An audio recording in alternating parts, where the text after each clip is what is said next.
कहां से आ रहा है चक्रवात स्न्यार। देश के इन राज्यों में तूफान और भारी बारिश का अलर्ट जारी कर दिया गया है। नमस्कार, मैं हूं आपके साथ आयुषी गुप्ता।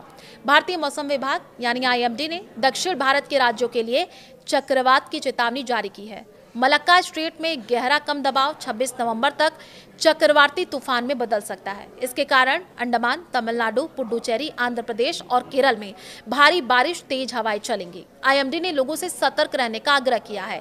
दक्षिण भारत के राज्यों में चक्रवात आने की चेतावनी जारी कर दी गई है। आईएमडी के मुताबिक अभी दो मौसम सिस्टम जो है वो चल रहे हैं।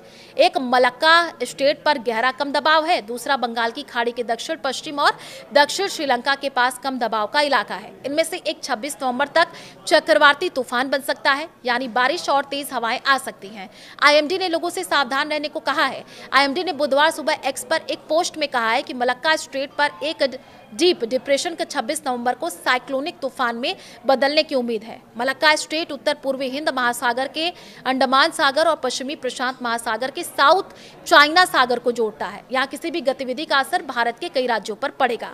दोनों मौसम सिस्टम की वजह से अंडमान और निकोबार द्वीप समूह, तमिलनाडु के कुछ हिस्से, पुडुचेरी, आंध्र प्रदेश, केरल में बारिश की चेतावनी जारी की गई है। तो साइक्लोन सेन्यार का खतरा बढ़ा है।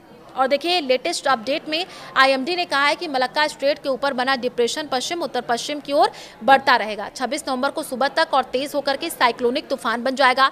बुधवार को पूरे दिन 60 से 100 किलोमीटर प्रति घंटा की रफ्तार से तेज हवाएं चलने की उम्मीद है, क्योंकि ये साइक्लोनिक तूफान में बदल जाएगा। आईएमडी ने 26 नवंबर को अपने नेशनल बुलेटिन में ये भी कहा था कि 26 नवंबर और 27 नवंबर को निकोबार आइलैंड्स में ज्यादातर जगहों पर हल्की से मध्यम बारिश और कुछ जगहों पर भारी से बहुत ज्यादा बारिश होने की उम्मीद है।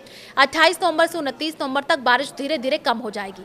तमिलनाडु में तेज बारिश का अलर्ट है और इस बीच बंगाल की खाड़ी के दक्षिण पश्चिम और श्रीलंका के दक्षिण के सटे इलाकों में एक लो प्रेशर एरिया भी बन रहा है, जो और तेज होकर के डिप्रेशन में बदल सकता है। आईएमडी के मुताबिक इस वेदर सिस्टम से तमिलनाडु, आंध्र प्रदेश, केरल के कुछ हिस्सों में बारिश होने की उम्मीद है। सोमवार को तमिलनाडु के कई जिलों में भारी बारिश हुई है। तटीय जो है तुतिकोरिन जिले के कई रिहायशी इलाके पानी में डूब गए हैं। तमिलनाडु के कुछ हिस्सों में आम जिंदगी अस्त व्यस्त होने की वजह से मंगलवार को सुरक्षा पक्की करने के लिए स्कूल और कॉलेज बंद कर दिए गए हैं।